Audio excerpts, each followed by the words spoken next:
Long story short, this video is of a girl who struggles to finish one book in a realistic time and considers normal everyday tasks as ambitious. Hello. Yes, oh my god, things are a little bit different. I don't really know what this is. Objective of this, I want to go to the library. I have some holds that I need to pick up, or else they're gonna threaten to take them away from me. They're threatening me. I want to talk about the book that I'm reading right now, and then the conundrum that I have with this next video. So we'll see what the heck. We'll see what the heck.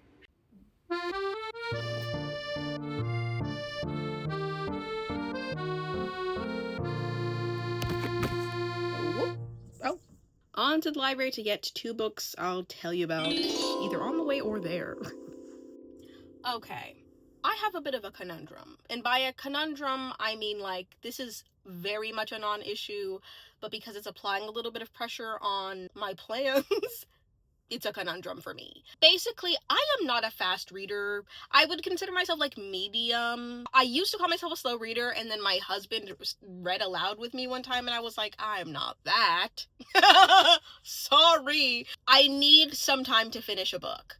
The last video that I completed, after that I was like, okay, these are the books, these are the videos that I want to plan out, but none of the books are available, so I'll have to like put them on hold and then just wait till they become available. In the meantime, I'm gonna just go ahead and like pick myself up a little fun book that I don't have to make a video about. So as I was reading that like fun little book that had like no pressure, I had 3 books that I wanted to read. They all became available at pretty much the same time. And I was like, what the hell? How am I supposed to live leveled up in these conditions? Obviously, this is not like some big problem. It's just my struggle of being a slower paced reader that has goals and ambitions that don't really feel realistic. You know what I mean? Like also being a mood reader, dude, if I'm not in the mood to read a book, that book not gonna get read. You know, like that I'm not gonna push myself to do something that I am not in the mood for. I don't have the discipline instilled in me to push past the discomfort, because much like what the heck is her name from White Lotus, I'm meant to live a comfortable life.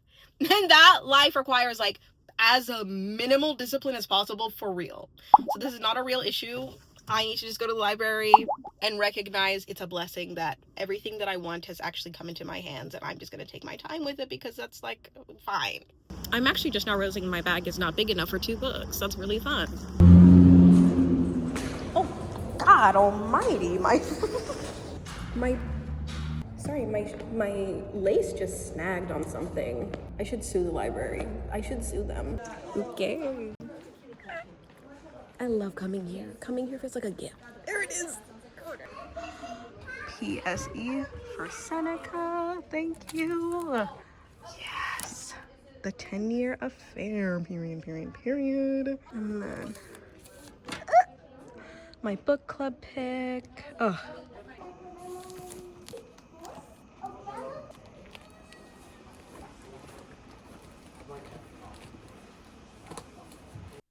Okay. Oh my God. So of course, after we went to the library, we have a little bit of like a mini haul. 3 of these books are from my local library, and then one of them is from my capital's library because I got desperate and had to outsource. Going to my capital's library, which is Des Moines, they let you choose the design of your library card. How cute is that? What would you choose? I chose the red one. First book, the one that we are going to be reading in this, and I really am hoping to finish this within a reasonable time. Like this, but funnier. This is about a woman named Carolyn Newman. She is an LA-based writer. She's kind of struggling for inspiration right now. I don't know why I said just a writer. She writes specifically for TV, has like been a part of a couple of shows. Right now she's kind of in an idea drought.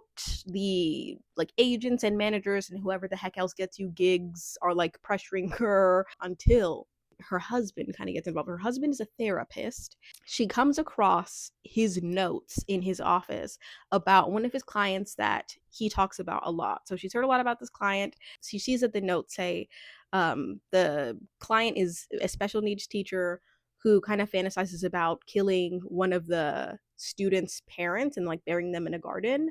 And she doesn't immediately think like, oh, let me exploit this for my own craft. But she kind of like has that idea in her mind, and it accidentally makes its way into a pitch that she's currently in where she needs to give good ideas. So it goes into the moral dilemma of like, can I use this? I don't have anything else, but how am I gonna get out of this? So this is one of the first books where I looked at the blurb, which is a blurb by Amy Schumer.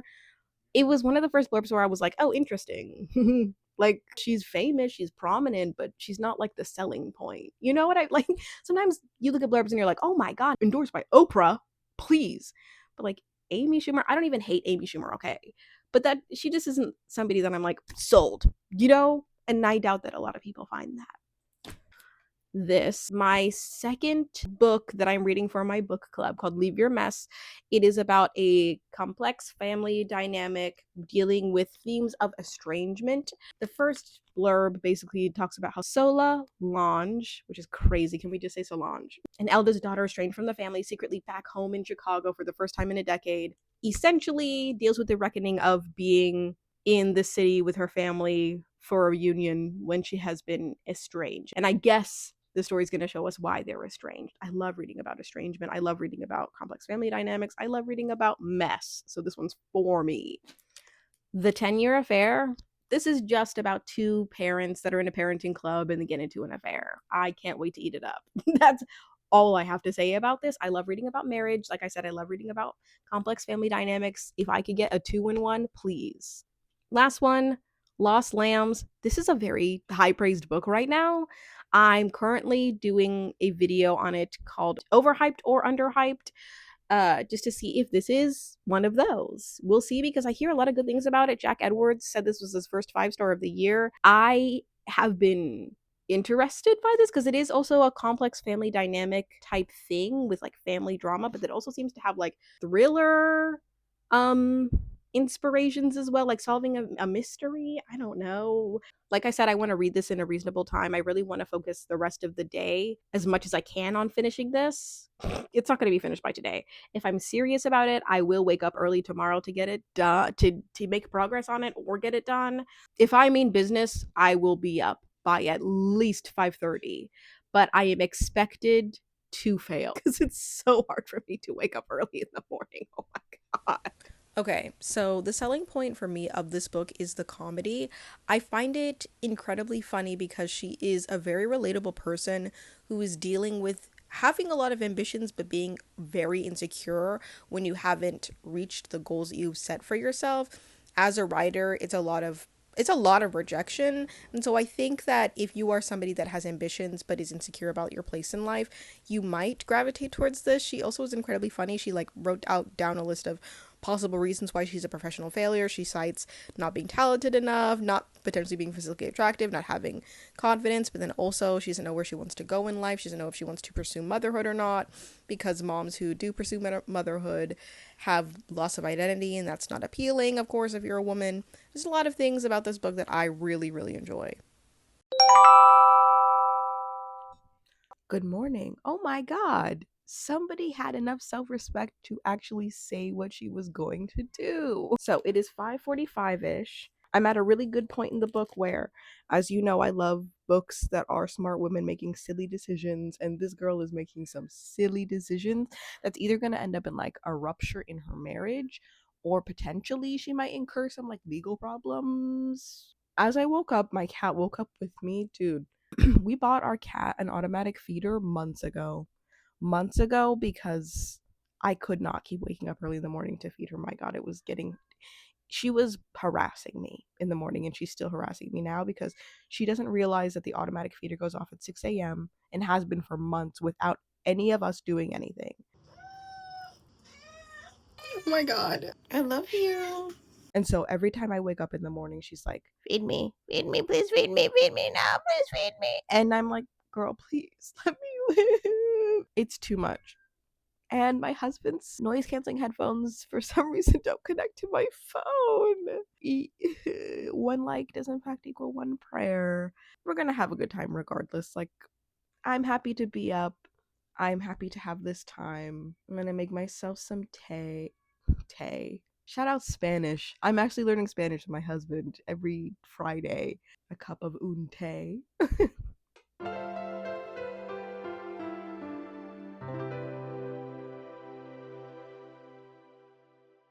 So I stopped reading at around 72 minutes, so I had an hour and 12 or so minutes of straight reading time, and then I made my dream breakfast snack. I love good apples with peanut butter and some yogurt. Oh my god. I never get up early enough to like prepare for the day, so this is a nice change of pace. To be able to have breakfast and not buy it at my local like work cafe. Beautiful. Reading in the morning, I was gonna say underrated, but I think that we all know it's like truly a blissful time. Okay. Bye, I guess. I'm gonna stop rambling.